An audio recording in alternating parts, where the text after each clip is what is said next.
Hello guys, welcome to Ashwini kitchen. चला तर आज मी तुम्हाला थालीपीठ दाखवणार आहे आणि ते खूप छान प्रकारे बनवलेले आहे. त्याच्यामध्ये मी न्यू ॲग्रीमेंट ॲड करणार आहे जी मी तुम्हाला याच्यामध्ये दाखवते.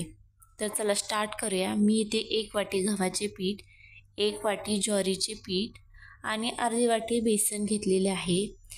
तसेच मी इथे बारीक चिरून कांदा घेतलेला आहे, साधारण 1 कांदा घेतलेला आहे.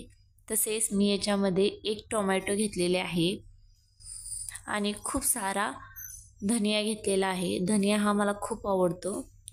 धनियाने खूप छान थालीपीठ होते. तसेच मी इथे 1 चम्मच हळदी पावडर, 2 चम्मच मीठ आणि थोडासा लसूण आणि 4 मिरचीचा ठेचा असा टाकलेला आहे. तसेच मी 2 चमचे इथे तीळ ॲड केलेले आहेत आणि आता याच्यामध्ये थोडासा ओवा, साधारण अर्धा चम्मच ओवा आणि अर्धा चम्मच जिरे ॲड केलेले आहे. न्यू ॲग्रीमेंट म्हणजेच मी याच्यामध्ये दही ॲड केलेले आहे. दह्याने खूप छान टेस्ट येते आणि तसेच ते लुसलुशीत बनतात व तुटायला जेव्हा आपण त्याचे तुकडा काढतो तेव्हा तो तुकडा खूप छान असा सॉफ्टली निघतो. तुम्ही दही टाकून एकदा थालीपीठ बनवून ट्राय करून पहा, तुम्हाला नक्कीच आवडेल. आता हे छान प्रकारे मी मळून घेणार आहे. हे मळत असताना याच्यामध्ये थोडेच पाणी ॲड करावे. जास्त पाणी जर झाले तर ते व्यवस्थित मिक्स करता येत नाही. तर मी इथे थोडे पाणी ॲड करून छान प्रकारे मिक्स करून घेतलेले आहे. आता हे छान प्रकारे मिक्स केलेले आहे. तसेच हे थालीपीठ तुम्ही नाश्त्याला बनवू शकता किंवा नाईटला पण तुम्ही जेवणामध्ये बनवू शकता. काहीतरी हलकं किंवा चटपटा काही खायची इच्छा झाली तर तुम्ही ही नक्कीच ट्राय करा.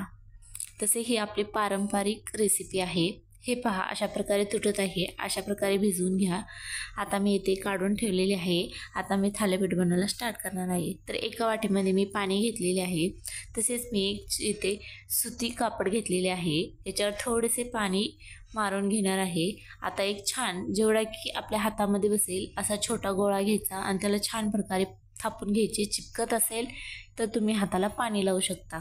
अशा प्रकारे बनवून घ्यावे.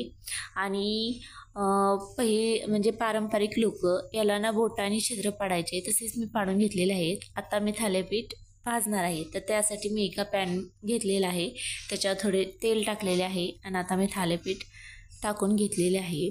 तसेच वरून थोडे तेल टाकावे आणि खूप छान असा क्रिस्पी असा भाजून घ्यावा. हे पहा, माझा तवा थोडा गरम झालेला नव्हता, त्याच्यामुळं थोडेसे हलके राहिलेले आहे. तर आता पाहू शकता तुम्ही, आता छान प्रकारे क्रिस्पी असे बनलेले आहे.